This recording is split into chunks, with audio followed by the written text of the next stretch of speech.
ومولانا محمد رسوله النبي المكين الحنين الكريم الرؤوف الرحيم. أما بعد، أعوذ بالله من الشيطان الرجيم. بسم الله الرحمن الرحيم. اللہ رب العزت کا شکر ہے جس کی توفیق سے آج ہم امام علی مقام امام حسین علیہ السلام کے ذکر کی اس مجلس میں حاضر ہیں. اللہ تعالیٰ یہ حاضری قبول فرمائے اور یہ مجلس پیر سید منظور حسین شاہ صاحب دامت برکاتہ ہوں ان کی زیر صدارت اور ان کی زیر قیادت ہو رہی ہے. اللہ تعالیٰ ان کی عمر میں برکت عطا فرمائے جن کے دم قدم سے ساری رونقیں. آواز ٹھیک ہے کہ نہیں ٹھیک؟ آواز ٹھیک ہے کہ نہیں ٹھیک؟ مجھے تو لگ رہا ہے کہ شاید ٹھیک نہیں ہے. آپ بتائیں ٹھیک نہیں ہے نا؟ ٹھیک ہے.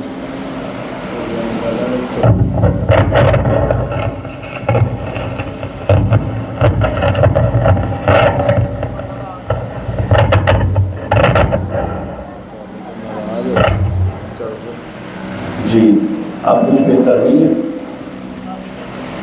کافی بہتر ہے. بس بہتر نہیں ہوئی، اب آپ کے پاس آپشن ہی نہیں ہے کافی بہتر کے علاوہ کچھ کہنا. ایک اگر جو درست ہے ایک کو اتار دیں، ایک ٹھیک نہیں ہے. چلیں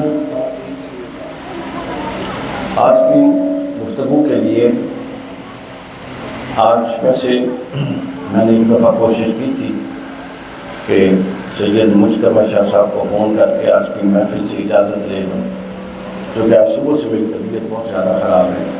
سر میں درد تھی، بار بار میڈیسن لے کے لیٹا رہا، کبھی چائے پیتا کبھی لیٹتا، اس وجہ سے آفس بھی نہیں جا سکتا.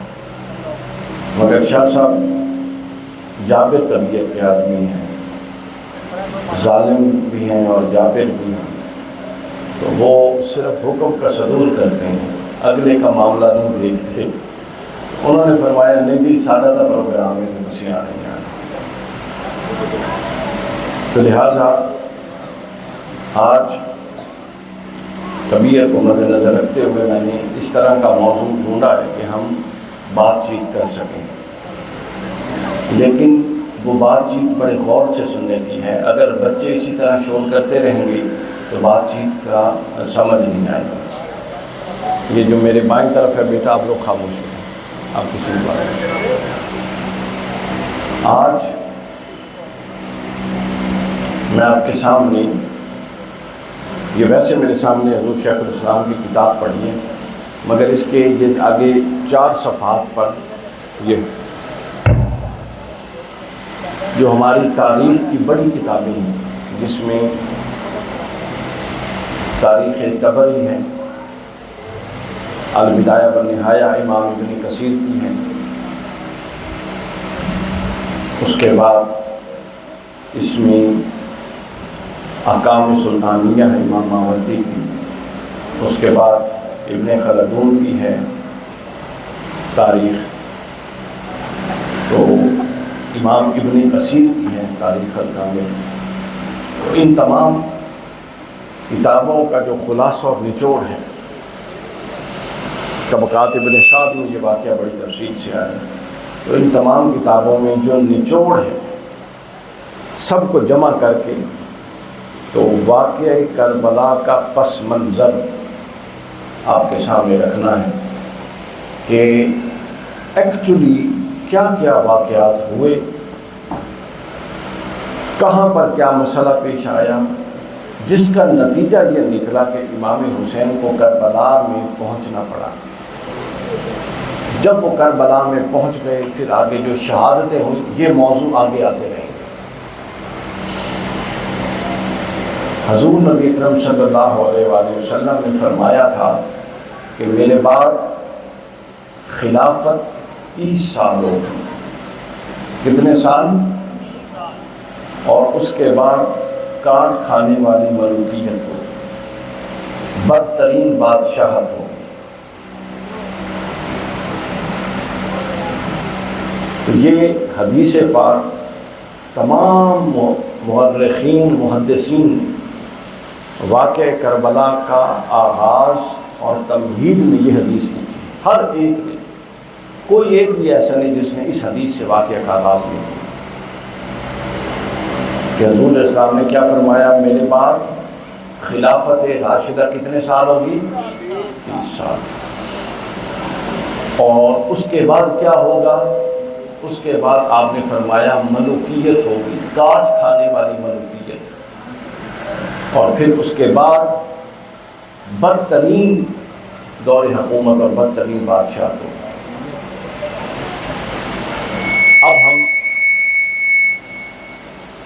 اب ہم اس کو اگر غور کریں تو ہمارے سامنے آتا ہے حضرت ابو بکر صدیق کا دور 2 سال 3 ماہ اور 10 دن، حضرت عمر کا دور آتا ہے 10 سال اور 6 ماہ، حضرت عثمان غنی کا دور آتا ہے 11 سال اور 11 ماہ 28 دن، اور حضرت علی کا دور آتا ہے 4 سال اور 9 ماہ، اور حضرت امام حسن کا دور آتا ہے 6 ماہ، تقریباً 2-3 دن کم، 6 ماہ۔ تو حضرت ابو بکر صدیق سے لے کر امام حسن کے 6 ماہ ملا کے پورے 30 سال مکمل ہو جاتے ہیں۔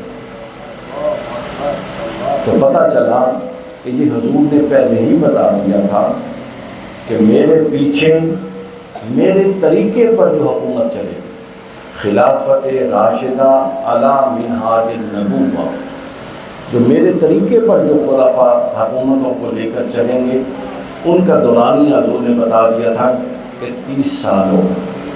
تو پتہ لگا کہ حضرت ابو بکر صدیق کی حکومت اللہ کے رسول کے طریقے پر تھی، حضرت عمر کی حکومت رسول اللہ کے طریقے پر تھی۔ درمیان میں کسی ایک مسئلے میں کوئی شخص اختلاف کر سکتا ہے، اور صحابہ کرام نے بھی کیا، مگر مجموعی طور پہ وہ حکومت باطل قدروں پر کھڑی نہیں ہوئی بلکہ حق کی قدروں پر کھڑی۔ پھر حضرت عثمان کی حکومت، سب سے زیادہ علماء نے جس حکومت پر اعتراض اٹھائے اور جس حکومت پر زیادہ تنقید ہوئی، حضرت شاہ ولی اللہ محدث دہلوی نے ازالۃ الخفا میں یہاں تک لکھا کہ اگر ہمیں اس حدیث کا پاس نہ ہو تو حضرت عثمان کے آخری 6 سال خلافت راشدہ میں بھی شامل نہ کیے جائیں۔ اس طرح کے معاملات ہوں، لیکن مجموعی طور پہ نظام قائم رہا۔ فتنے اٹھے، ہر انسان ہر حوالے سے آئیڈیل نہیں ہوتا۔ ہمارے یہاں ایک بڑا مسئلہ یہ ہے کہ ہم ہر ایک کو معصوم سمجھ کے اس کی پیروی کرتے ہیں۔ معصوم اللہ کے رسول کے بعد کوئی نہیں، صحابہ کرام تھے، ان سے غلطیاں بھی ہوئیں، صحابہ کرام کو شراب کی حدیں بھی لگی، صحابہ کرام کو زنا کی حدیں بھی لگی۔ وہ مسلمان تھے، وہ مومن تھے، وہ رسول اللہ، ان کا مقام و مرتبہ ان کے عمل کی بنیاد پہ نہیں ہے، یہ ذہن میں رکھ لیں، ان کی شبیداریوں کی بنیاد پہ نہیں ہے، بلکہ ان کا مقام و مرتبہ ان کی اس کیفیت کی بنیاد پہ ہے کہ کلمہ پڑھا اور حالت ایمان میں رسول اللہ کو دیکھ لیا، بس۔ اب اس کا مد مقابل بعد میں کوئی غوث قطب ابدال کوئی بھی نہیں ہو سکتا۔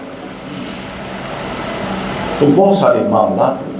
حضرت سیدنا عثمان غنی رضی اللہ تعالیٰ عنہ کی جو حکومت تھی اس میں معاملات بہت سارے خراب ہو گئے۔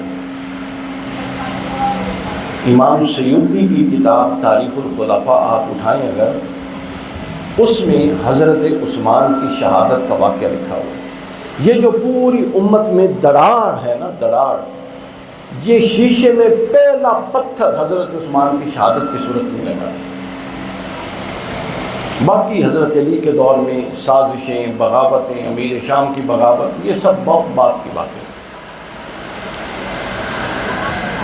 وہ کیا ہوا، یہ شور ختم نہیں ہو سکتا، بار بار میں ہو رہا، ختم نہیں ہو سکتا۔ آواز جو آپ دور دور جاتے ہیں نا، آواز کھینچتے گا نہیں ہو رہی۔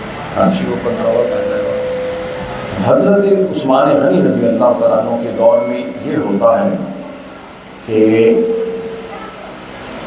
بہت سارے حضرت عثمان کے جو فیصلے تھے ان پر بہت سارے صحابہ کرام کو اختلاف تھا، حتیٰ کہ بدری صحابہ حضرت عثمان سے ناراض تھے۔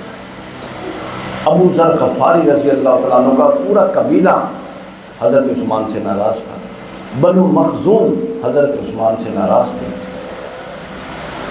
عمار بن یاسر کا پورا قبیلہ حضرت عمار بن یاسر حضرت عثمان سے ناراض تھا، ان کے انتظامی فیصلوں کی وجہ سے، یعنی شخصیت کے وقار کا کسی کو انکار نہیں تھا۔ جو رسول اللہ صلی اللہ علیہ وسلم نے حضرت عثمان کے فضائل اور مناقب بیان کیے ہوئے تھے ان سے کسی کو انکار نہیں تھا، لیکن جو ان کے فیصلے تھے اس سے اختلاف تھا۔ اب جب حضرت عثمان شہید ہو رہے ہیں اس وقت مدینے کا گورنر پتہ کون شخص تھا؟ ہاتھ اٹھائیں اگر کسی کو پتہ ہے۔ آپ سے تو نہیں پتہ؟ کسی کو پتہ ہے؟ مدینے کا گورنر مروان تھا۔ اب آپ حالات کا اندازہ یہاں سے لگا لیں کہ مروان جیسا شخص جس پر رسول اللہ نے لعنت کی ہے، جس پر رسول اللہ نے اس پر اور اس کے باپ حکم پر لعنت کی ہے، وہ شخص مدینے جیسے شہر میں گورنر ہے اور مسجد نبوی کا امام ہے۔ اندازہ کر، گل مک نہ گئی تو سمجھ چاہیے کہ اگلی بھی گئی۔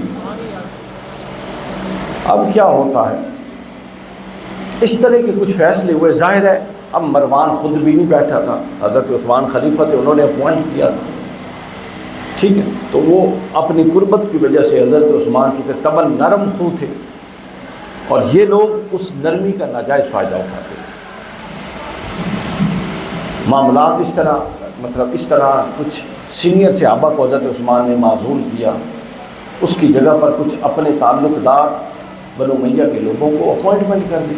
وہ اپوائنٹمنٹ یقیناً حضرت عثمان نے حسن نیت کے ساتھ کی ہوگی، اس میں کوئی خدا نخواستہ بد نیتی کا دخل نہیں، مگر اس کا نتیجہ غلط نکلا۔ اب یہ ہوتا ہے دوستان گرامی کہ یہ سارے 3-4 جو میں نے قبائل اور بڑے صحابی بتائے ان سے حضرت عثمان سے ناراض تھے۔ دوسرا ایک شخص تھا جو مرتد بھی رہا، پھر اسلام قبول کیا، پہلے اسلام قبول کیا پھر مرتد ہوا پھر اسلام قبول کیا، اس کا نام تھا عبداللہ بن ابی سرعہ۔ یہ مصر کا گورنر تھا حضرت عثمان کی طرف سے۔ اس پر بہت سارے لوگوں کو اعتراض تھے، یہ بے ایمان بھی تھا، ظالم بھی تھا، لوگوں کو قتل کروا دیتا تھا جو اس کی مخالفت کرتے۔ اس کے خلاف بہت ساری شکایات حضرت عثمان کے پاس آئی۔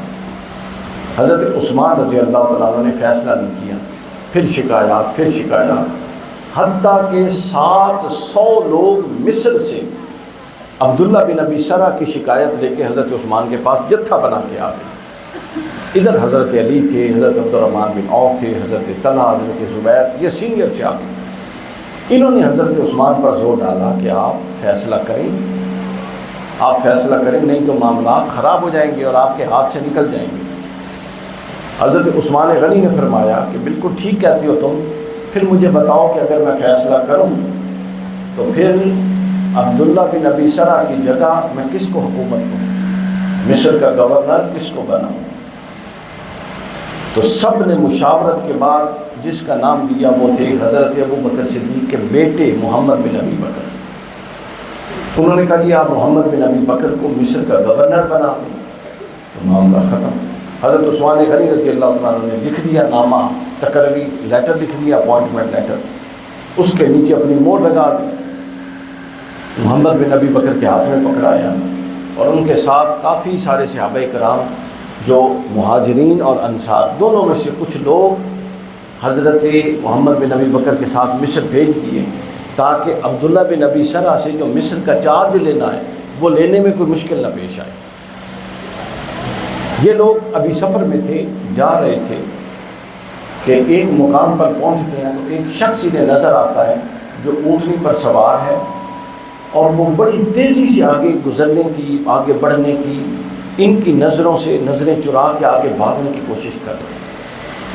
اب یہ سارے سمجھدار لوگ تھے، تو مشکوک بندہ پکڑا جاتا ہے، وہ اپنی حالت اور وضع قطع سے مشکوک پکڑا جاتا ہے۔ اب ہوتا کیا ہے؟ ہوتا یہ ہے کہ حضرت محمد بن ابی بکر اور باقی جو صحابی صاحب تھے ان صحابہ نے اس کو پکڑا، اس سے تھوڑی انکوائری کی۔ اس نے کہا میں امیر المومنین حضرت عثمان کا غلام ہوں۔ پھر تھوڑی دیر بعد اس سے پوچھا تم کہاں جا رہے ہو، کوئی پیغام لے کے جا رہے ہو؟ وہ مکر گیا۔ جب اس کی تلاشی لی تو اس کے پاس ایک مشکیزہ تھا، اس مشکیزے میں ایک خط تھا۔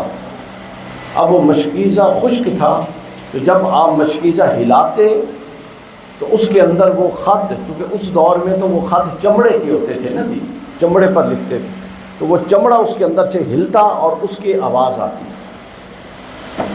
اس سے انہوں نے یہ سمجھا، شاہ صاحب بیٹھ جائیں، اس سے انہوں نے یہ سمجھا کہ اس چمڑے کے اندر کچھ ہے۔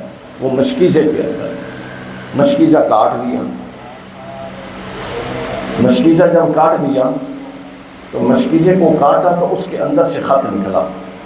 اس خط پر یہ لکھا ہوا تھا، حضرت عثمان کی طرف سے عبداللہ ابن ابی سرح کو وہ خط دیا گیا تھا، کو لکھا گیا تھا، اور اس خط میں یہ تھا کہ یہ محمد بن ابی بکر اور دیگر سارے صحابی جو میں بھیج رہا ہوں ان میں سے کسی کی بات ماننے کی ضرورت نہیں ہے، نہ تو معزول ہو رہا ہے نہ کچھ، ان سب کو مار دے جو تیرے پاس آ گئے ہیں، اور میں بعد میں تیرے ساتھ فیصلہ کر دوں گا کہ تیرے ساتھ کیا معاملہ ہے۔ یار آپ بیٹھ کیوں نہیں گئی؟ بیٹھ جائیں، اب آپ نے نہیں کھڑے ہونا۔ اچھا، تو انہوں نے کہا کہ ان کو مار دو سب کو۔ اب محمد بن ابی بکر نے جب یہ خط دیکھا، یہ میں آپ کو وہ حقائق اور بنیادیں بتا رہا ہوں جو آپ کو کبھی کوئی نہیں بتائے گا۔ قصہ واقعات آپ لوگوں نے سب سنے ہوں گے، یہ میں بتا رہا ہوں تاکہ جب آپ کے ذہن میں کسی کی بھی شہادت کوئی بھی واقعہ آئے گا آپ کو پس منظر کلیئر ہو جائے گا کہ یہ کچھ ہو چکا تھا۔ اچھا، اب محمد بن ابی بکر رضی اللہ تعالیٰ عنہ، ابو بکر صدیق کے بیٹے، انہوں نے کیا کیا؟ سارے صحابی جو اس وقت ساتھ تھے، مہاجر صحابہ بھی اور انصار بھی، ان کو ایک جگہ اکٹھا کر لیا۔ یہ جو میں بیان کر رہا ہوں من و عن امام جلال الدین سیوطی نے تاریخ الخلفاء میں لکھا ہے۔ اس کا معنی ایک مفہوم، لفظ تو آگے پیچھے ہو سکتا ہے، مفہوم 1% بھی آگے پیچھے ہوا تو میں ذمہ دار ہوں۔ اب جس کو اس پر اعتراض ہے وہ امام سیوطی سے بات کرے، ان کی قبر پہ جا کے، میرے نال گل کرنے کی لوڑ کوئی نہیں، میں صرف دس رہے ہیں پڑھ کے۔ اب کیا ہوا؟ انہوں نے سارے صحابہ کو اکٹھا کر لیا۔ اب ظاہراً تو حضرت عثمان پر بہت بڑی بدگمانی ہو گئی کہ ادھر ہمیں خط لکھ کے دے رہے ہیں کہ تم جاؤ اور مصر کا چارج لے لو، اور ادھر اپنا غلام ثابت ہو گیا حضرت عثمان کا غلام، اس کو یہ خط لکھ کے دے رہی ہیں کہ ان سب کو مار دو اور تم اپنی جگہ پر قائم رہو۔ انہوں نے یہ فیصلہ کیا کہ ہم آگے نہیں جائیں گے۔ وہ سب کے سب، محمد بن ابی بکر نے خط رکھا، اس خط پر جتنے صحابہ تھے مہاجرین اور انصار میں سے ان کی مہریں لگوائیں، دستخط کروائی، اور وہ 2 معتمد بندوں کے ہاتھوں میں پکڑایا اور کہا جی چلو واپس چلیں، اب عبداللہ بن ابی سرح سے بعد میں بات ہوگی، پہلے حضرت عثمان سے بات ہوگی۔ یہ غلط فہمی بن گئی، بدگمانی پیدا ہو گئی۔ اب جب حضرت عثمان غنی کے پاس پہنچے تو سارے صحابہ کرام نے حضرت عثمان کے پاس اکٹھے ہو کر آئے۔ حضرت عثمان بھی پریشان کہ اچانک کیا معاملہ بن گیا۔ محمد بن ابی بکر نے سارے صحابہ کو اکٹھا بلایا، حضرت عثمان کے پاس پہنچے، اور وہ خط وہ پہلے بدری صحابہ کو بلایا، احد والوں کو بلایا جو مدینے میں موجود تھے، اور ان سب کو بلا کے وہ خط لکھایا۔ ابھی حضرت عثمان کے پاس نہیں گئے، چونکہ ظاہر ہے جب بدگمانی ہوئی تو وہ یہ سمجھ گئے معاذ اللہ کہ ایسا حضرت عثمان نے کیا، حالانکہ حضرت عثمان جیسی شخصیت سے ایسا عمل تصور نہیں کیا جا سکتا۔ انہوں نے سب کو بلایا، اس میں حضرت علی تھے، حضرت طلحہ، حضرت زبیر، عبد الرحمن بن عوف، یہ سب لوگ، یہ عشرہ مبشرہ میں سے یہ وہ لوگ ہیں جو حیات تھے اس وقت۔ سب کو بلایا جناب، سب نے دیکھا، سب ہکا بکا پریشان کہ یہ کیا معاملہ بن گیا۔ حضرت علی نے فرمایا کہ یہاں بیٹھ کے بات کرنے کی ضرورت نہیں ہے اور بدگمانیاں کرنے کی ضرورت نہیں ہے، ہمیں چاہیے کہ ہم حضرت عثمان کے پاس جا کے ان سے بات کریں، ڈائریکٹ پوچھیں۔ اس واقعے سے ہمیں حضرت علی کی یہ بھی سنت سمجھ آتی ہے کہ بدگمانی ہو تو آپس سے بیٹھ کے نہ لگے رہو، بلکہ متعلقہ بندے کو پہنچو۔ حضرت علی سب کو لے کر پہنچ گئے۔ سب سے پہلے وہ غلام کو پکڑ اور آگے کیا، پوچھا کیا یہ آپ کا غلام؟ حضرت عثمان نے فرمایا ہاں یہ میرا غلام۔ اس کے بعد اونٹ منگوایا اور پوچھا کیا یہ آپ کا اونٹ ہے؟ حضرت عثمان نے فرمایا ہاں یہ میرا اونٹ ہے۔ دو باتیں تو ثابت ہو گئی۔ اس کے بعد حضرت علی نے وہ خط سامنے رکھ دیا سب صحابہ کے مجمع میں، فرمایا کیا یہ خط بھی آپ کا ہے؟ آپ نے لکھ کے بھیجا ہے؟ خط حضرت عثمان غنی نے خط کو دیکھا اور پڑھا انا للہ و انا الیہ راجعون۔ قسم اٹھا کے فرمایا کہ واللہ مجھے نہیں معلوم یہ کس نے لکھا، مجھے نہیں معلوم یہ کس نے لکھوایا، مجھے نہیں معلوم یہ کہاں لکھوایا، اور مجھے نہیں معلوم یہ کس کو بھیجا۔ حضرت عثمان نے قسم اٹھا کے یہ بات کہی۔ حضرت علی نے اگلا سوال یہ کیا کہ اگر یہ آپ نے نہیں اٹھوایا تو پھر یہ نیچے مہر آپ کی ہے کہ نہیں؟ حضرت عثمان نے جب دیکھا تو فرماتے ہیں کہ مہر بھی نہیں ہے، مہر میری۔ معاملہ مشکوک ہو گیا۔ وہ جو 700 لوگ مصر سے آئے ہوئے تھے پہلے عبداللہ بن ابی سرح کا شکایت لے کر، اور ادھر بنو مخزوم ابو ذر غفاری کا قبیلہ، عمار بن یاسر کا قبیلہ جو پہلے ہی نانا تھے، وہاں پر ایسی سچویشن میں جس طرح مجمع اکٹھا ہوتا ہے نا، تو ایک حل اللہ اور ایک اجتماعی طور پہ احتجاج کی کیفیت بن گئی، اور انہوں نے حضرت عثمان کے گھر کو گھیر لیا، اور بدگمانی یہ کی کہ حضرت عثمان اپنے، وہ چونکہ یہ بنو امیہ میں تعلق والے تھے، یہ لوگ جن کو اپوائنٹ کیا وہ اپنے لوگوں کو، رشتہ داروں کو بچانے کے لیے یہ سارا کچھ کر رہے ہیں، گھیرے میں لے لیا سارا کا سارا۔ اس ساری پوزیشن میں جو سب سے کلیدی رول تھا صلح کروانے میں، اصلاح میں اور مثبت رول، وہ حضرت مولا علی کا تھا۔ حضرت علی نے جب دیکھا کہ لوگ قابو سے باہر ہو رہے ہیں، یہ تو چڑھ دوڑیں گے، چونکہ ان پر تو ظاہراً یہ واضح ہو گیا ہے کہ عثمان غنی ادھر اور کر رہے ہیں اور ادھر اور کر رہے ہیں، وہ تو سارے چڑھائی تیار ہو گئے۔ حضرت علی نے، اب اس وقت بھی وہ ہوتے تھے کھوجی لکھاری جو آپ کے لفظوں کی بناوٹ سے یہ جانچتے تھے کہ یہ لکھائی اس کی ہے کہ نہیں ہے، آج بھی ہے۔ حضرت علی نے ان کو بلوایا، امام سیوطی نے لکھا، تحقیق ہوتی رہی۔ اب ادھر مجمع تھا جنہوں نے 40 دن، آپ نے سنا نا کہ حضرت عثمان کے گھر کا محاصرہ، یہ وہ محاصرہ تھا 40 دن جس میں سارے صحابی تھے جن کو آج ہم بلوائی کہتے ہیں۔ ہم بھی ویسے ہیں تھوڑے دلچسپ لوگ ہیں کہ حضرت ابوبکر صدیق کے خلاف جو کھڑا ہوتا ہے اس کو ہم کافر کہتے ہیں، حضرت عمر کے خلاف جو کھڑا ہوتا ہے اس کو بھی ہم کافر کہتے ہیں، حضرت عثمان کے خلاف جو کھڑا ہوتا ہے اس کو بھی ہم بلوائی کہتے ہیں، حضرت علی کے خلاف جو کھڑا ہوتا ہے، ہم نے کتابوں میں اصطلاحات وضع کر رکھی ہیں اس پورے طبقے کو بچانے کے لیے۔ کف لسان، خطا اجتہادی، نیت پر شک نہیں کرنا۔ ادھر آل نبی پوری کی پوری لٹ گئی، اہل بیت اطہار کو ذبح کر دیا گیا، اور ادھر ہمیں یہ سبق دیے گئے کہ تسی امن پسند رہنا ہے، تسی کسی کی نیت تے شک نہیں کر سکتے۔ خیر، اب آگے کیا ہوتا ہے؟ حضرت علی نے جب یہ تحقیق کروائی تو اندر سے معاملہ نکل آیا۔ وہ تحریر حضرت عثمان کی نہیں نکلی بلکہ مروان کی نکلی۔ ہاں، مروان نے کیا کیا؟ چونکہ بدترین شخص اس زمین پر جو حضرت عثمان کے دور میں تھا، شاید اتنا بدترین کوئی کافر بھی نہیں ہوگا جتنا بدترین اور بے شرم انسان مروان بن حکم تھا۔ یہ الگ بات ہے کہ یہ داماد بھی تھا حضرت عثمان نے اس کے ساتھ بیٹی کا نکاح بھی کیا ہوا۔ یہ اتنا بدبخت آدمی تھا۔ اب اس نے کیا کیا، اب ان بنو امیہ کے ان لوگوں، بنو امیہ میں بھی بڑے صاف لوگ ہیں. بنو امیہ جب میں بولتا ہوں تو اس سے مراد سارے نہیں، حضرت عثمان اس میں نہیں، عمر بن عبدالعزیز اس میں نہیں، اور بہت سارے، یزید کا بیٹا خود اس میں نہیں ہے، معاویہ بن یزید، جس نے کہا تھا کہ میں اس تخت پر نہیں بیٹھ سکتا جس تخت کو میرے باپ نے حسین ابن علی کے خون پر بچھایا ہوا. چھوڑ کے چلا گیا. 20 دن یا بعض روایتوں میں 40 دن رہا. اس کے بعد معلوم ہی نہیں شادیوں کتنے گیا. اب کیا ہوتا ہے دوستوں، مروان پکڑا گیا. جب مروان طے ہو گیا تو لوگوں نے مروان پر چڑھائی شروع کر دی. مروان چونکہ رشتہ داری تھی، اس نے حضرت عثمان کے گھر میں پناہ لے لی.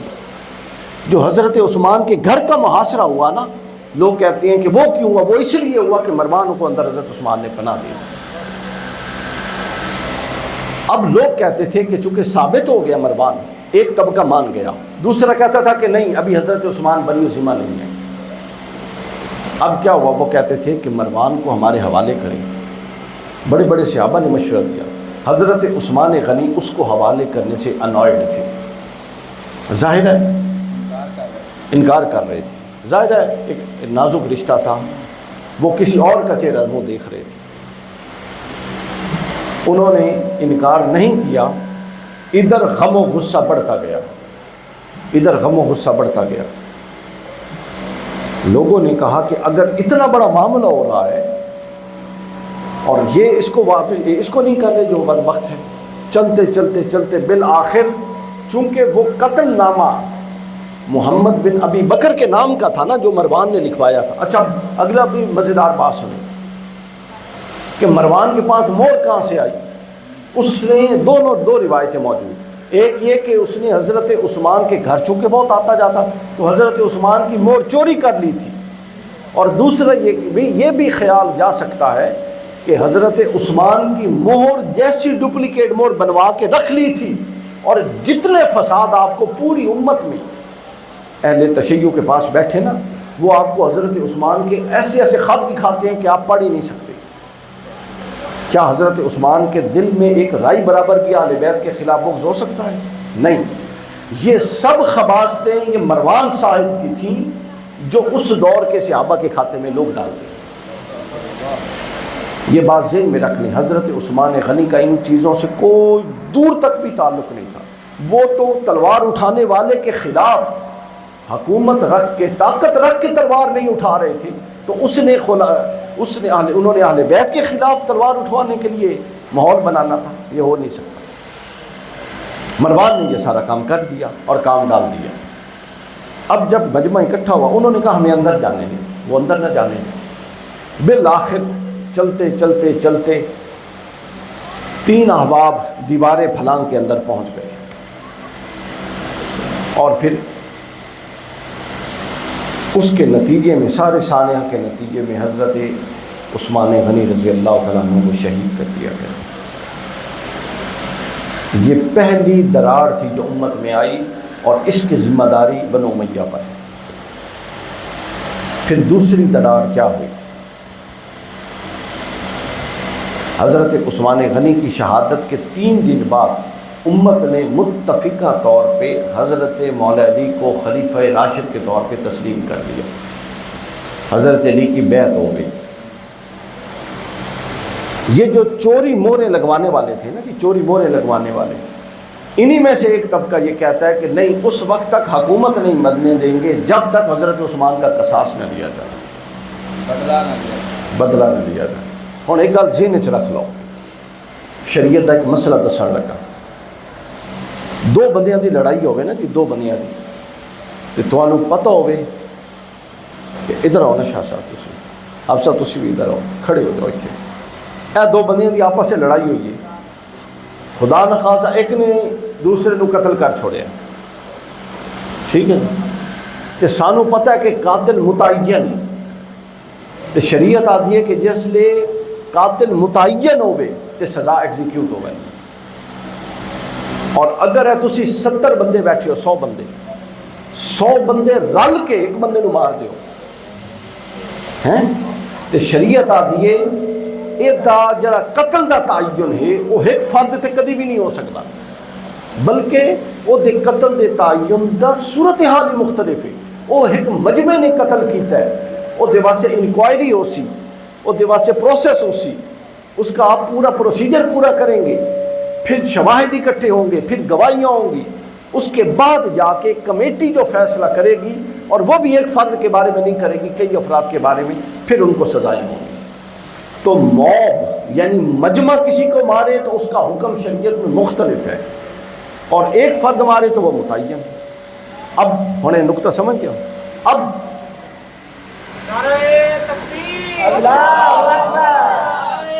ادھر سے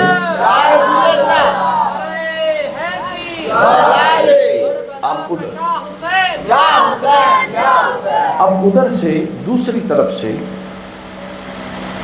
شام میں حضرت معاویہ نے اپنی حکومت کا اعلان کر دیا، اور چاہیے تو یہ تھا کہ ایک کمیٹی بنا کے حضرت علی کے پاس پہنچ جاتے کہ ہماری یہ ڈیمانڈیں ہیں. ظاہر ہے وہ حضرت عثمان کے کزن ہیں، ان کا بھی حق تھا، حضرت معاویہ کا حق تھا قصاص طلب کرنا، اور ان کے علاوہ ہر مسلمان کا بھی حق تھا. خلیفہ مسلمین قتل ہوئے، کوئی معمولی گل نہیں ہے. لیکن اس کے لیے پیرالل حکومت بنانا یہ اشارہ ہے کہ قتل عثمان ایک بہانہ تھا، اور اس کے پیچھے مقاصد یہ تھے کہ کسی طرح اب چونکہ ہم کسی طرح چور دروازہ نکال کے حکومت میں آ جائیں. اور پھر حکومت میں آئے، میں اس پر آتا ہوں. تاریخ کی کوئی ایک کتاب میں کوئی جھوٹی روایت لا کے مجھے دے دیں کہ حضرت معاویہ نے خلیفہ بننے کے بعد قتل عثمان کے قصاص میں کسی کو لٹکایا. تاریخ خالی پڑی ہے، خالی. ملا علی قاری نے یہ بحث کی ہے جڑی میں دستا کیا، میں نے کو جا ہاں اپنے کو اختصاص نہیں لیا، نہیں، وہ حکومت ہی نہیں ہے، مسئلہ ہی ہو رہا ہے. حضرت عثمان غنی رضی اللہ تعالیٰ عنہ کے قتل کے قصاص کا بہانہ کر کے حضرت علی کے خلاف بغاوت کی. یہ ملا علی قاری کا تبصرہ. کس پر تبصرہ؟ صحیح بخاری کی حدیث نمبر 2812 کہ حضرت عمار بن یاسر مسجد نبی کی تعمیر کے وقت اینٹیں اٹھا رہے تھے کہ ہر صحابی ایک اینٹ اٹھاتا، تو حضرت عمار بن یاسر 2 اینٹیں اٹھا کے لاتے. تو حضور دیکھتے اور مسکراتے اور فرماتے کہ ویح یا عمار، اے عمار افسوس کہ تجھے ایک باغی گروہ قتل کر گیا. تقتلک فئۃ الباغیہ، تینوں ایک باغی گروہ قتل کرے گا. اور آگے فرمایا کہ تم اس کو جنت کی طرف بلا رہے ہوگے، اور وہ تمہیں جہنم کی طرف بلا رہا، آگ کی طرف بلا رہا. حضرت عمار بن یاسر سے اب کیا ہوتا ہے، یہ سارا کچھ ہو.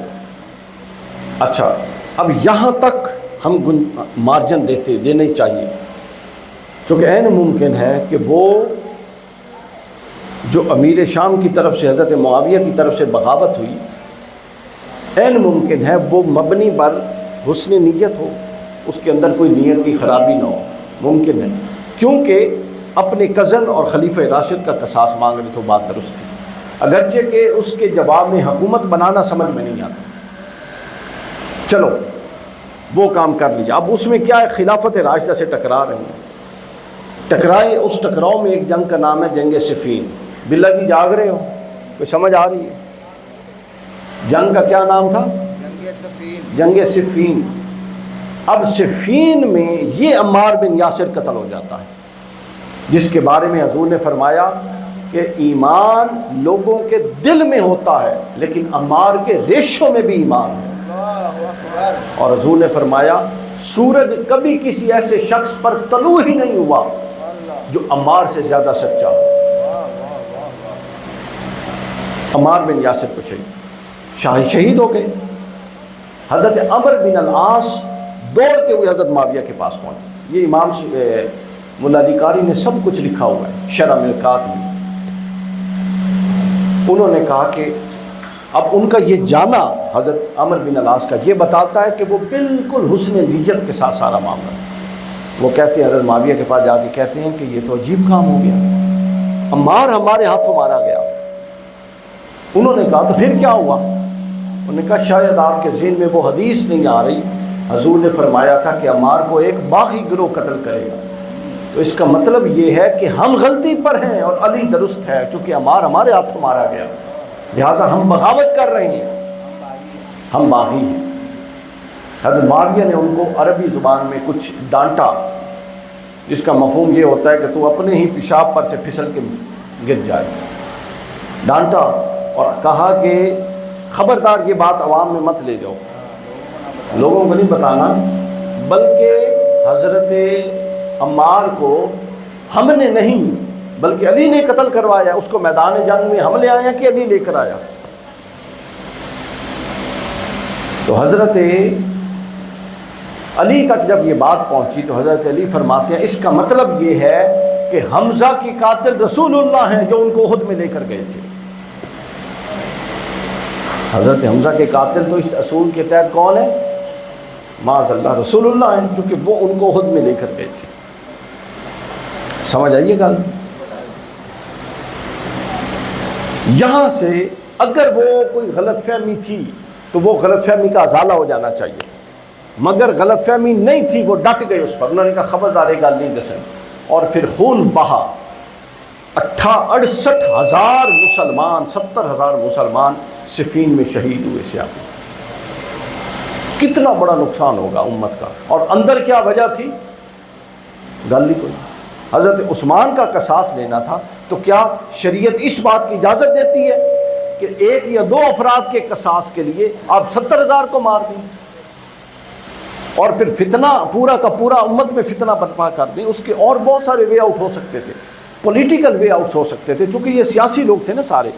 حضرت عثمان بھی خلیفہ تھے، ادھر حضرت معاویہ بھی گہری سیاسی سوجھ بوجھ رکھنے والے تھے، تو یہ معاملہ سیاسی تدبیر کے ساتھ حل ہو سکتا تھا، مگر نہیں ہوا بدقسمتی سے۔ اس کے بعد یہ خلافت راشدہ کے خلاف پراپر انہوں نے وہ کر دیا، بغاوت کر دی۔ حضرت علی کے خلاف ایک اٹیمپٹ، دوسری اٹیمپٹ، تیسری اٹیمپٹ، پہلے جنگ جمل، پھر جنگ صفین، پھر جنگ نہروان، چلتے چلتے چلتے بالآخر انہی سازشوں کے شاخسانے میں حضرت علی شہید ہو گئے، یہ شہید کروا دیا گیا۔ حضرت علی کی شہادت کے بعد امت نے متفقہ طور پہ حضرت امام حسن کو خلیفہ چن لیا۔ اگر امت اس وقت تک حضرت معاویہ کی طرف متوجہ ہوئی ہوتی تو وہ آلٹرنیٹ حکومت بنا چکے تھے، پھر علی کے بعد آٹومیٹک معاویہ کی طرف چلے جاتے، درمیان میں امام حسن کو نہ لاتے۔ جو امت نے ٹوٹ کے اتفاق کے ساتھ امام حسن کی بیعت کر لی، یہ اس بات کی دلیل ہے کہ ہر بندہ سمجھتا تھا یہ حکومت صحیح حکومت نہیں ہے، یہ بغاوت پر مبنی ہے اور اس لالچ پر مبنی ہے کہ جی ہمیں حصول اقتدار چاہیے۔ لوگ اس طرح متوجہ نہ ہوئے۔ پہلے حضرت علی کے خلاف اٹیمپٹ، پھر جب امام حسن ہوئے، ابھی چند مہینے ہوئے تھے، امام حسن کے خلاف بغاوت لے کر آ گئے۔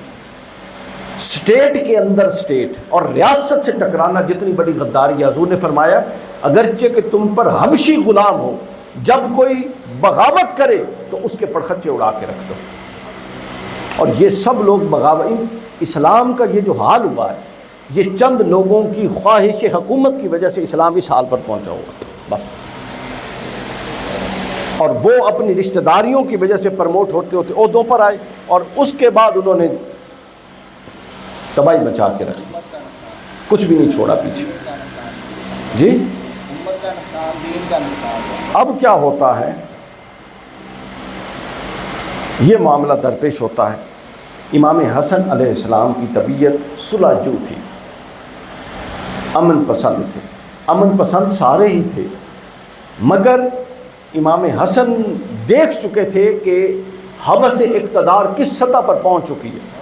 انہوں نے کہا کہ اگر اس حکومت کو دینے سے، انہوں نے کہا کہ اگر اس حکومت کو دینے سے صلح ہوتی ہے اور امت میں جنگ و جدال ختم ہوتا ہے تو یہ حکومت لے جاؤ بھائی، مجھے نانا کی امت میں صلح اور وحدت چاہیے، جنگ و جدال نہیں چاہیے۔ یہ امام حسن نے فرمایا۔ اور یہ جو امام حسن کی حضرت معاویہ کے ساتھ صلح ہے، جس کو لوگ کہتے ہیں حضرت امام حسن نے بیعت کر لی، ان کو امام مان لیا، کرتے ہیں بادشاہ کبھی بیعت غلام، ہیں کرتے ہیں بادشاہ کبھی بیعت غلام. وہ تو صلح تھی، اور صلح بھی ایسی نہیں تھی کہ ان کے موقف کو درست مان لیا، نہیں، صرف سنگل پوائنٹ ایجنڈا تھا کہ خون خرابہ بند ہو جائے، اور وہ خون خرابہ بند ہوا. امام حسن اہل بیت وہ ہیں جنہوں نے دنیا اپنے پاؤں کے جوتے کی نوک پہ رکھی ہوئی تھی، خون بھی دیا، مال. آپ یہ ایک محلے کا کوئی کونسلر بن جائے نا تو وہ اپنی سیٹ نہیں چھوڑتا، جان دے دیتا ہے. اور 50 لاکھ سے زائد 50 لاکھ مربع میل کی حکمرانی صرف اس لیے اٹھا کے یوں فقراء کی طرح آگے ڈال دینا کہ امت میں صلح ہو جائے. یہ علی کا بیٹا ہی کر سکتا ہے، یہ حضرت علی کے بیٹے ہی کر سکتے ہیں. یہ معاملہ ہوا. حالے میں جڑا اتنے مضمون لکھے ہوئے اس سے آیا بھی کوئی نہیں، تو سارا ٹائم ہی ختم ہونے لگا. اب کیا ہوتا ہے دوستوں، اس کے بعد حضرت معاویہ نے حکومت سنبھال لی. 20 سال جو ان کی حکومت ہے وہ اس کے دو حصے ہیں، دو پہلو. 20 سال بلا شرکت غیر. 20 سال کی حکومت میں انہوں نے جس طرح، چونکہ میں نے پہلے عرض کیا، تمام تر اختلافات کے باوجود سیاسی طور پہ وہ نہایت گہرا اثر رسوخ رکھنے والی اور مدبر آدمی تھی. انہوں نے معاملات کو مینیج کیا، اور 20 سال امت میں وہ خون خرابہ ختم کر کے پورا امن قائم ہو گیا. کوئی جنگ نہیں ہوئی 20 سال میں. جتنی جنگیں ہوئی وہ مسلمانوں کی باہر ہوئی. لیکن یہ ایک حصہ ہے. فتوحات بھی ہوئیں، بحری بیڑے بھی بھیجے گئے پہلی دفعہ، یہ ایک حصہ ہے جو پازیٹیو ایریا. اور دوسرا حصہ جو یہ ہے کہ یہ وہ دور حکومت تھی جس میں اہل بیت کو ممبروں پر گالیاں دینا اور سب و شتم کا معاملہ شروع کر دیا گیا. فردن کام شروع ہو گیا. یہ مروان، یہ بعض کتابوں میں لفظ ہیں سب کا مطلب ایسے گالی دینا ہوتا ہے، لیکن ہمارے کئی یار لوگ کہتے ہیں کہ سب کا مطلب ہوتا ہے پالیسیوں پر تنقید کرنا. صحیح مسلم دے وچ لعن ابی تراب بھی ہے. ابو تراب تے لعنت کیوں نہیں بھیجا؟ کہ لعنت دا مطلب تنقید نہیں ہوتا، لعنت دا مطلب لعنت ہی ہوتا ہے.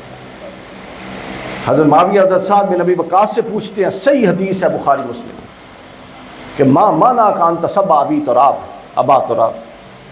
اے سعد بن نبی وقاص، تجھے کیا چیز روکتی ہے کہ تو ابو تراب پہ لعنت کرے؟ یہ دسو، یہ سوال بنتا ہے؟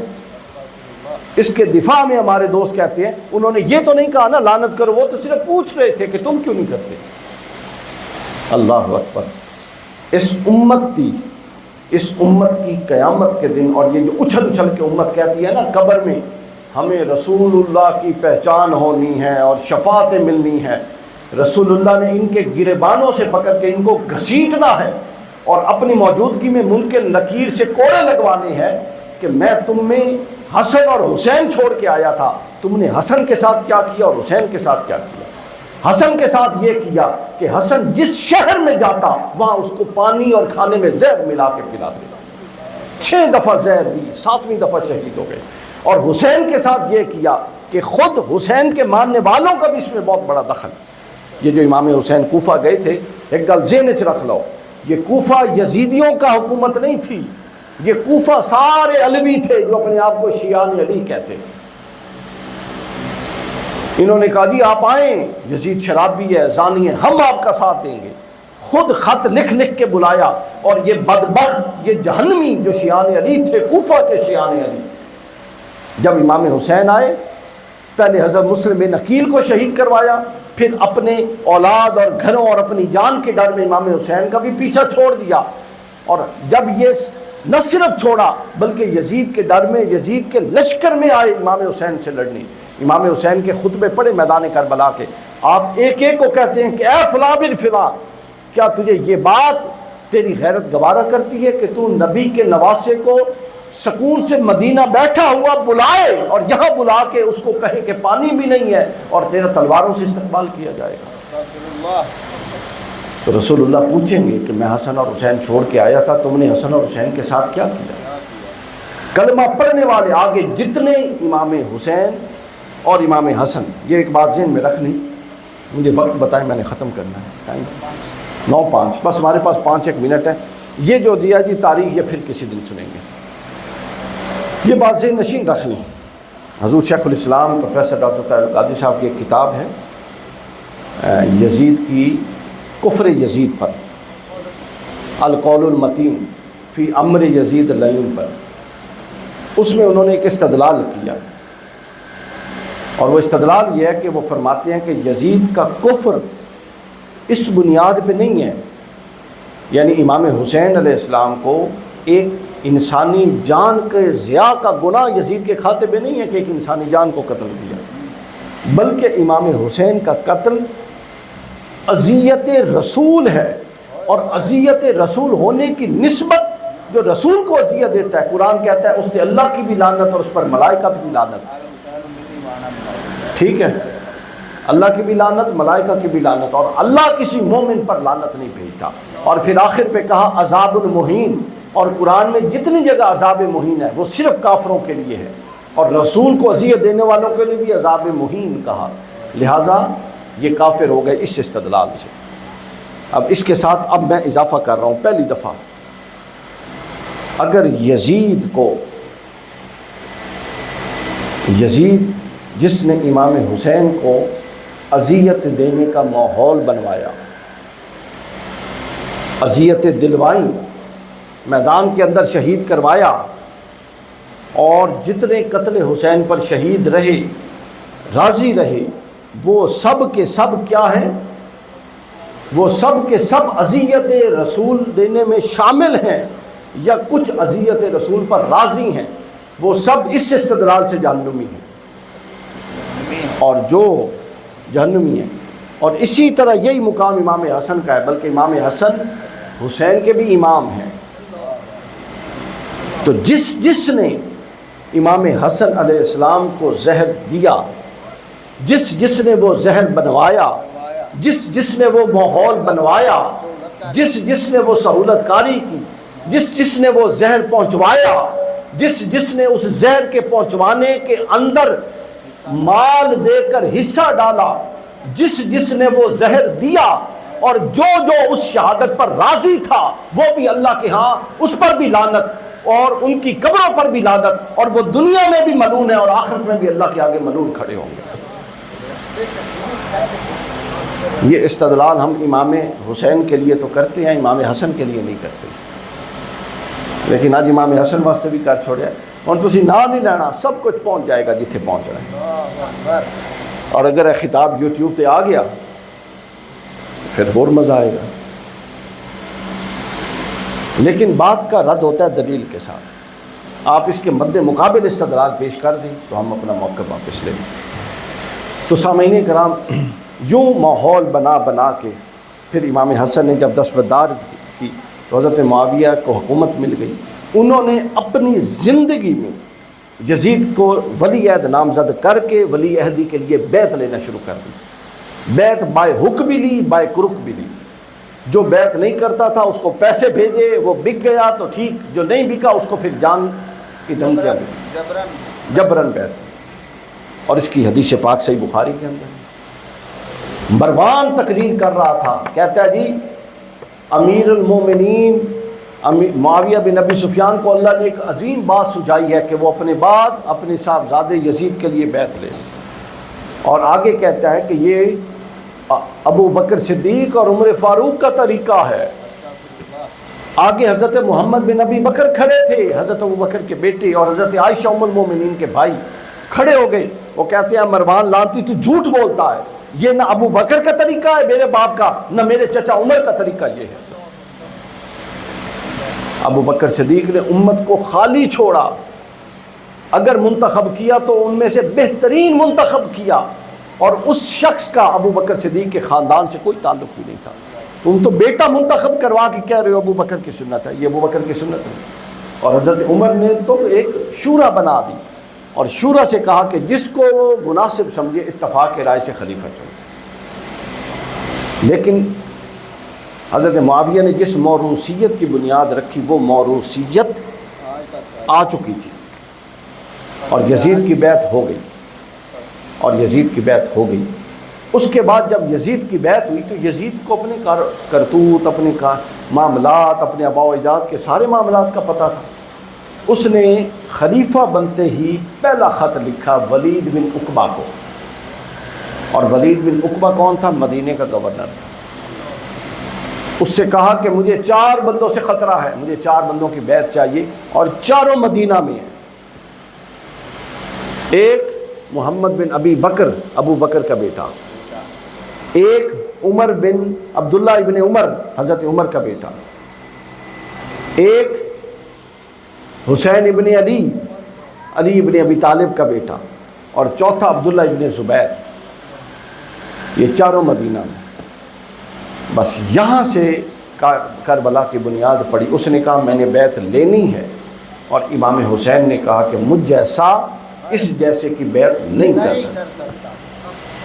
یہ ہے پیغام کربلا کہ آپ کا سر جاتا ہے تو جائے، آپ نے باطل کو حق نہیں کہنا، بس یہ ساری باتوں کی ایک ہی بات ہے۔ آج بھی کل بھی، آج بھی کل بھی، کہ آپ کی جان جاتی ہے جائے، آپ نے جھوٹ کو سچ نہیں کہنا، آپ نے خیانت کو امانت نہیں کہنا، آپ نے بدکاری کو صلح کاری نہیں کہنا، آپ نے چوری کو کوئی اچھا نام نہیں دینا۔ یعنی اگر آپ کے اندر یہ جرت پیدا، یہ ان محافل کا جو مقاصد ہے وہ بھی ذہن میں رکھ لیں۔ یہ صرف ہمارے ہاں ہر شے ثواب ثواب ثواب ہو رہے ہیں، ثواب ثواب کچھ نہیں ہوتا۔ اللہ کی بارگاہ سے آپ پر رحمت اور فضل ہو جائے تو 2 ثواب کے ٹکڑے بھی کافی، اور نہ ہو تو ثواب دی پوٹلیاں بھی ضائع، پنڈا بھی ضائع۔ اصل یہ ہے کہ ان مجالس سے آپ کو شعور حسینی کہ حق کے ساتھ کھڑے ہونے اور باطل کا انکار کرنا آتا ہے کہ نہیں آ رہا۔ تعلیم اور تربیت۔ ایک ایران کے اسکالر ہیں، مجھے بڑے پسند ہیں، علی شریعتی صاحب، ڈاکٹر علی شریعتی، فوت ہو گئے۔ انہوں نے ایک بڑا خاص جملہ کہا تھا، وہ جملہ کہہ کے تو ہم گفتگو ختم کر دیں گے۔ انہوں نے یہ کہا تھا کہ اگر تم حق کے ساتھ نہیں کھڑے، اگر تم آپ کے ساتھ نہیں کھڑے، میں چاہنا یہ سارے آنکھوں، اگر تم آپ نہیں کھڑے، ہاں اگر تم حق کے ساتھ نہیں کھڑے تو تاریخ کو اس سے کوئی غرض نہیں، تم مسجد کے ممبر میں ہو یا طوائف کے کوٹھے میں ہو، تاریخ کو اس سے کوئی غرض نہیں۔ تاریخ کو اس سے غرض ہے کہ تم حق کے ساتھ ہو یا نہیں، بس۔ تاریخ نے تو یہ لکھنا ہے کہ یہ حق کے ساتھ تھا، واہ واہ واہ واہ واہ واہ، اور اگر نہیں تھا تو تاریخ نے نہیں لکھنا ہے نمازہ پڑھتا ہی تو تاریخ کدی کسے پڑھیا تو ہائے ہائے ہائے، تسبیح کردا ہی۔ اور یہ تو ایک اور بھی چلو گل یاد آ گئی ہے تو سنا دیں۔ اللہ اکبر۔ امام ابن عساکر نے بیان کیتا ہے، امام ابن عساکر نے اس بات کو بیان کیا ہے، تاریخ دمشق مدینہ میں، کہ جب امام حسین کو قتل کر دیا گیا نا، شہید ہو گئے، تو رات کو کسی شخص نے خواب میں دیکھا حضور نبی اکرم صلی اللہ علیہ وسلم غصے میں ہیں، اور آپ نے یوں آستینیں چڑھائی ہوئی ہیں، اور آپ کے ہاتھ میں تلوار ہے، اور حضرت علی کھڑے ہیں، تو حضرت علی امام حسین کے قاتلین میں سے ایک کو پکڑ کے آگے کر رہے ہیں، اور حضور اپنے ہاتھوں سے اس کو ذبح کر رہے ہیں۔ یہ خواب دیکھا، 7 بندے ذبح ہوئے پہ، 7 لوگ۔ 8ویں ایک بندے کو حضرت علی نے پکڑا، وہ آ کے حضور کے قدموں میں بیٹھ گیا، وہ کہتا ہے یا رسول اللہ میں نے حسین پر تیر اور تلوار نہیں چلائی، میں نے امام حسین پر تیر اور تلوار نہیں چلائی، بلکہ میں تو اپنا کاروباری آدمی ہوں، وہ جو خیموں میں میخیں نہیں لگتی جس پہ میں تو وہ بیچنے گیا تھا، قافلے آ رہے تھے تو میں پہنچ گیا، تو میں تو بیچا۔ حضور نے ایک سوال کیا، وہ جو میں کہہ رہا ہوں نا کہ محفلوں میں آپ نے حاصل کیا کیا یہ اہم ہے، ہماری بہنیں بھی سن لیں، بھائی بھی سن لیں، حاصل کیا کرنا ہے۔ حضور علیہ السلام نے فرمایا اچھا یہ بتا، مان لیا کہ تو نے حسین پر تلوار نہیں اٹھائی، یہ بتا کہ تو کھڑا اس حسین والی طرف تھا یا یزید والی طرف تھا؟ ہائے ہائے ہائے ہائے ہائے۔ وہ کہتا ہے نہیں جی میں ادھر کھڑا تھا، تو حضور تو حضور نے فرمایا اس کا مطلب یہ ہے کہ تو نے ادھر کھڑے ہو کر میرے حسین کے خلاف ایک فرد میں اضافہ کر دیا، لہٰذا تیرے لیے کوئی نجات نہیں۔ اس کو بلایا اور حضرت علی اور فرمایا کہ ہم بے انصافی بھی نہیں کرتے، جس نے حسین پر تیر نہیں چلایا ہم اس کو قتل نہیں کریں گے۔ اس کی آنکھوں میں دیا سلائی پھیری، وہ صبح اٹھا تو وہ اندھا ہو چکا تھا، تو لہٰذا وہاں بیٹھے، اب حضور کا تو وصال ہو چکا تھا نا جب واقع کرنا، اور وہاں بیٹھے حضور دیکھ رہے ہیں کہ کون حسین کے ساتھ کھڑا تھا اور کون ساتھ نہیں کھڑا تھا۔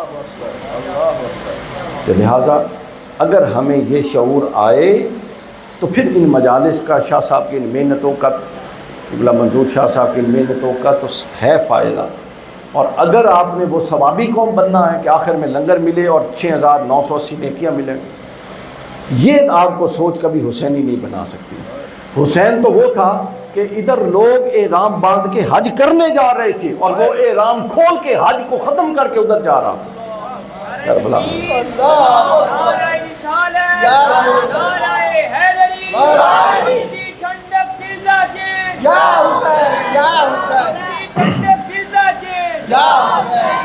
تو آپ دیکھیں حج کتنی بڑی عبادت ہے، تو وہ کیا تصور تھا کہ حج چھوڑ کر کسی اور طرف حسین نے رخ موڑ دیا ہے۔ تو یہ چیزیں ہمیں ذہن نشین رکھنی ہے کہ ہمیں اس میں ایک آخری نصیحت کا کلمہ بھی ذہن میں رکھ لیں۔ ابھی میں نے جتنی باتیں بیان کی اس میں حضرت عثمان کا ذکر آیا، امیر شام حضرت معاویہ کا ذکر آیا۔ یہاں سے آپ لوگ پتہ کس طرف چل پڑتے ہیں، بندے کو پکڑیں، اس پر لعنت کریں، طعن و تشریح کریں اور معاشرے میں فتنہ اور فساد پھیلا دیں۔ کبھی بھی اس کا کوئی فائدہ نہیں ہونا۔ دیکھیں مسلک بن چکے ہیں اس بنیاد پر، وہ اس کو گالی دیتا، وہ اس کو فائدہ ہی کوئی نہیں۔ اور یہ بالکل یہ کام بھی حرام ہے، یہ بھی ذہن میں رکھ لیں۔ حتیٰ کہ حضرت معاویہ کو اگر کوئی گالی دے گا تو یہ بھی حرام کام ہے۔ اور کیوں حرام ہے؟ چونکہ انتشار کا باعث بنے۔ میں تو ان قرآن چو ایک مثال دے دیا، شاہ صاحب سامنے بیٹھے تو دیکھ لو کتوں گلاں آ رہی ہیں، اور میں بھی بیمار ہوں، پڑھ کے ہی کخ نہ ہوا۔ قرآن مجید یہ 365 اصولوں والی جو میری کتاب ہے اس میں نے ایک اصول لکھا ہے۔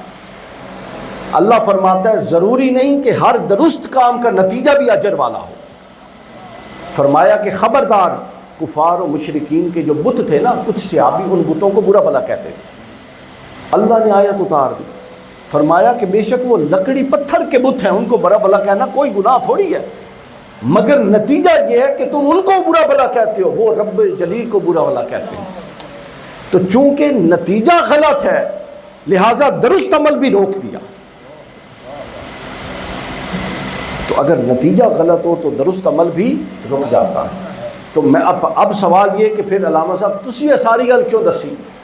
ہمیں یہ فرض ہے کہ ہم بتائیں کہ حق پر کون تھا اور باطل پر کون تھا، سچا کون تھا اور جھوٹا کون تھا، امام کون تھا اور باغی کون تھا۔ باقی امام کو پکڑ کے جنت تک لے جانا اور باغیوں کو پکڑ کے جہنم تک لے جانا یہ ہمارا کام نہیں ہے، وہ اللہ کے حضور پیش ہو چکے، اللہ جانے اور وہ جانے۔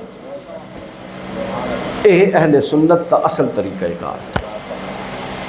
اللہ تعالیٰ آپ سب لوگوں کی حاضری قبول فرمائے۔ وما علینا الا البلاغ۔ اللہم صلی علی محمد وعلی آلہ